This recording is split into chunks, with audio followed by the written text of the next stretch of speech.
Pagi, saudaraku yang terkasih dalam Tuhan, Mazmur 62 ayat 2 berkata, "Hanya dekat Allah saja aku tenang, daripadanya lah keselamatanku."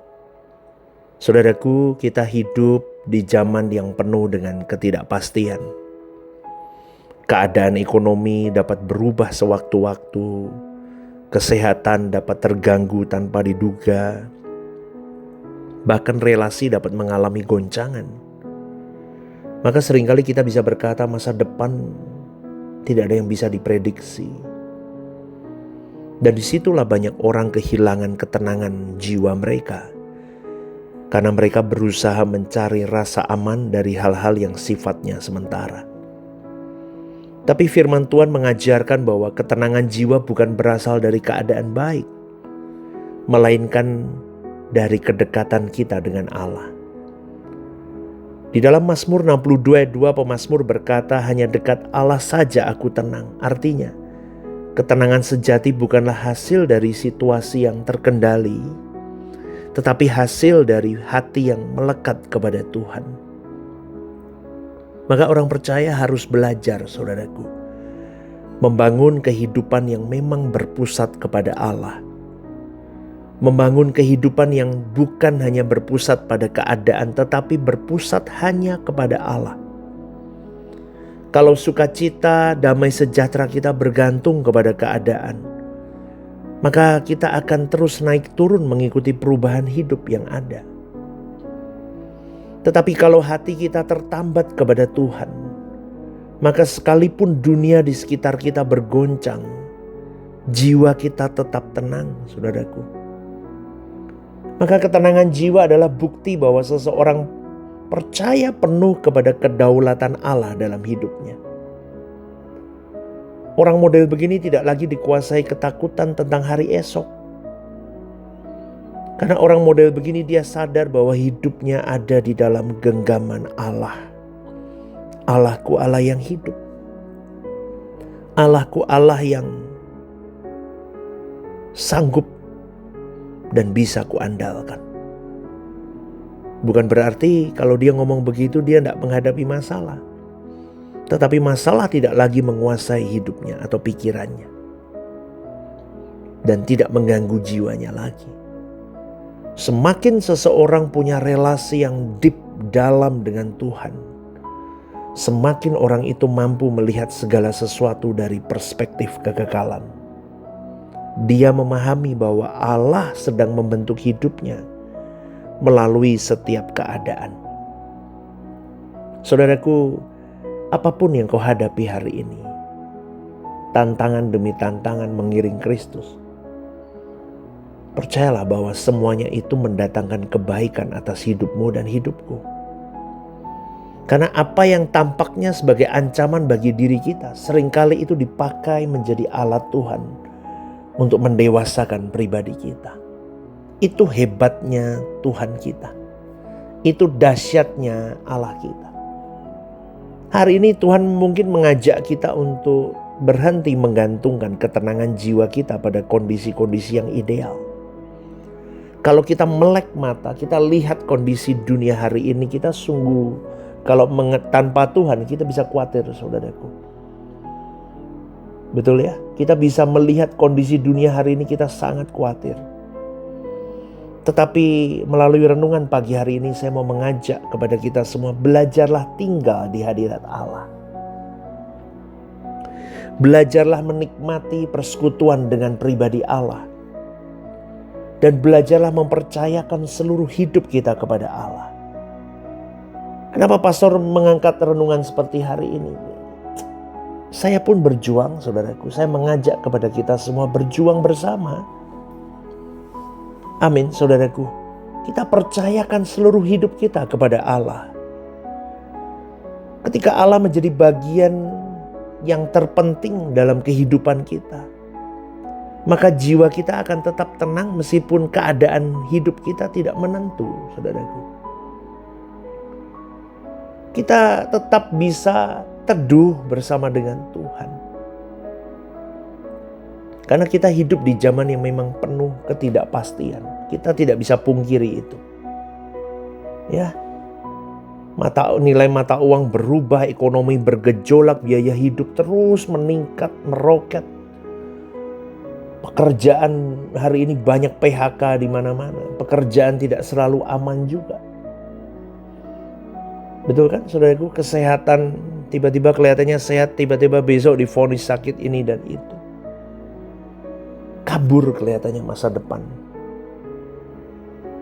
Maka disitulah ketenangan kita mulai digoncang, dirontokkan semuanya itu. Maka banyak orang lihat ya saudaraku, zaman ini dia cari rasa aman melalui uang. Betul kan? Uang. Wah, dia di situ titiknya. Jabatan, relasi. Intinya adalah kekuatan dengan kekuatannya sendiri. Tapi Daud dari pemazmur ini berkata, hanya dekat Allah saja aku tenang. Artinya apa? Yang bisa menjinakkan keliaran hati, pikiranku. Semuanya ini hanya dekat Allah saja. Pawang hidupku adalah Tuhanku. Karena Daud tidak berkata, aku tenang kalau masalahku selesai. Daud juga tidak berkata, aku tenang kalau masa depanku dijamin sama ini dan itu. Tapi ketenangannya lahir karena dia dekat sama sang pemilik hidupnya. Ketenangan sejati tidak berasal dari keadaan yang baik. Banyak orang berpikir kalau ekonomiku membaik, aku tenang. Kalau tabunganku banyak, aku tenang. Kalau masalahku ini selesai, aku tenang. Tapi kenyataannya banyak orang yang memiliki semuanya itu, tapi hidupnya tetap tidak tenang, saudaraku. Ketenangan yang bergantung pada keadaan itu akan hilang ketika keadaan terus fluktuatif berubah. Daud menulis Mazmur ini bukan ketika hidupnya nyaman loh saudaraku. Ia sering dikejar musuh. Dia difitnah. Bahkan Daud mengalami pengkhianatan demi pengkhianatan. Tetapi di tengah badai itu, Daud menemukan sumber ketenangan yang tidak tergoncangkan. Dan seringkali Tuhan menghendaki kita mencapai tingkat kehidupan di mana hati kita tidak lagi bergantung pada dunia ini. Untuk kita bisa memperoleh rasa aman. Jiwa kita harus belajar menemukan kepenuhannya hanya di dalam Allah. Maka saudaraku, jangan menunggu masalah selesai baru merasa damai.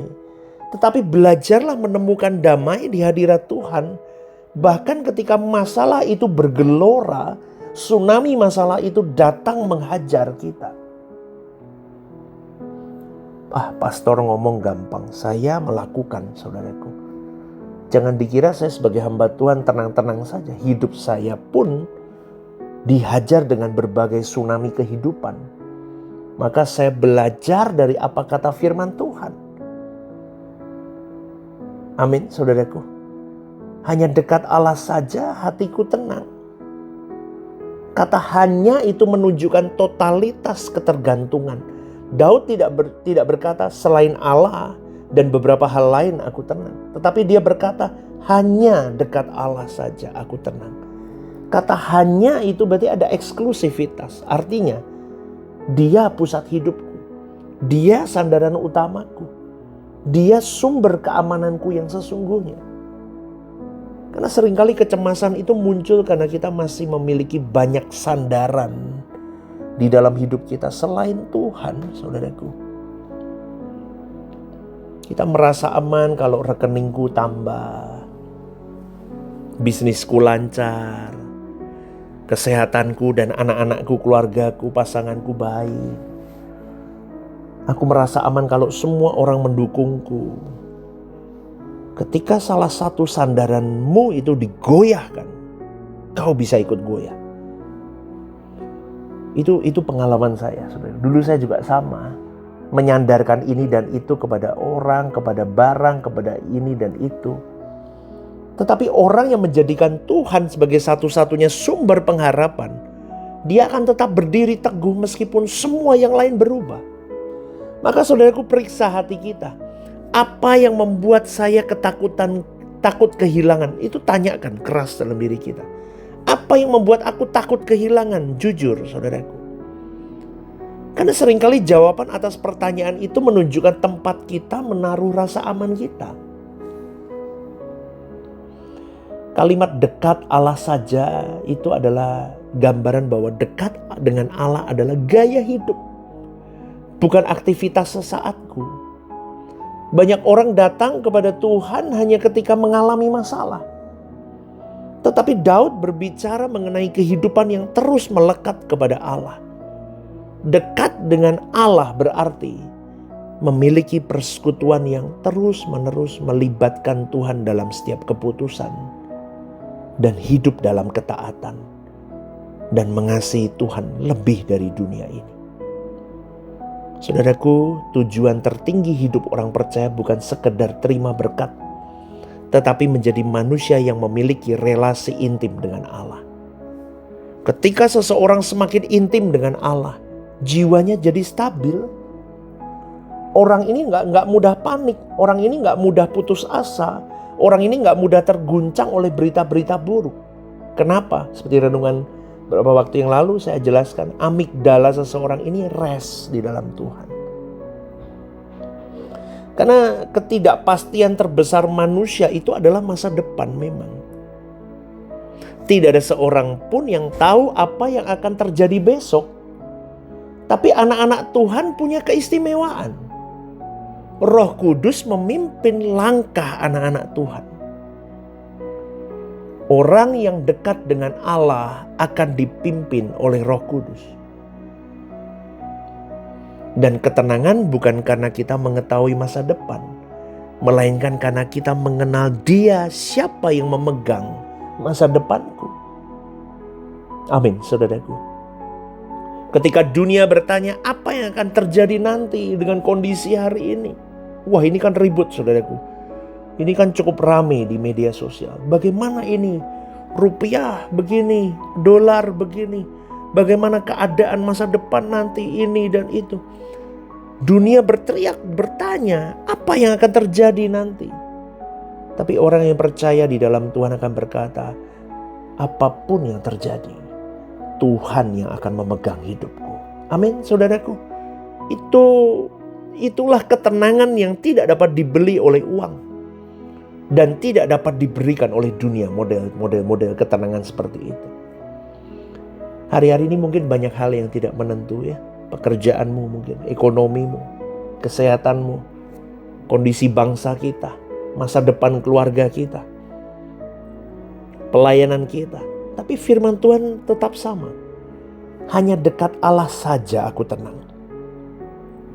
Jadi jangan mencari ketenangan di dunia yang terus berubah. Carilah Tuhan sampai Dia menjadi satu-satunya sumber keamanan dan kebahagiaan hidup kita. Semakin dekat kepada Allah, semakin kecil kuasa ketakutan atas hidup kita. Saya tutup dengan satu kalimat, saudaraku. Orang yang hidup dekat dengan Tuhan tidak bebas dari badai, tetapi memiliki ketenangan yang tidak dapat dihancurkan oleh badai apapun. Sebab Allah sendiri menjadi tempat perhentiannya. Semoga ini menjadi berkat untuk kita semua, saudaraku. Semoga ini menjadi kekuatan untuk kita semua menjalani hari-hari hidup kita. GSKI Rehoboth Semarang, One Vision, One Heart for Harvesting. Tuhan memberkati. Shalom, saudaraku yang terkasih di dalam Tuhan. Ada program baru yang bernama Are You Okay? Ini adalah program yang memang diadakan bagi saudara-saudari yang rindu atau ingin didoakan. Mungkin saudara-saudari sedang mengalami pergumulan-pergumulan hidup yang sulit, yang berat, menghadapi masalah-masalah yang tidak mudah.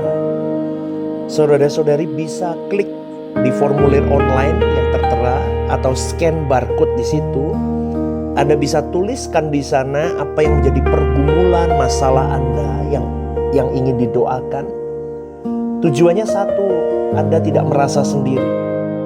Saya sendiri akan mendoakan beserta tim yang akan menangani ini. Saya akan mendoakan di dalam mesbah-mesbah doa kami. Tujuannya satu, supaya saudara-saudari merasa ada yang support, tidak sendirian berjalan menghadapi beratnya kehidupan ini. Ini kerinduan saya, kita berbagi kasih secara nyata, dan kiranya program baru ini bisa menjadi berkat untuk kita semua. Tuhan Yesus memberkati.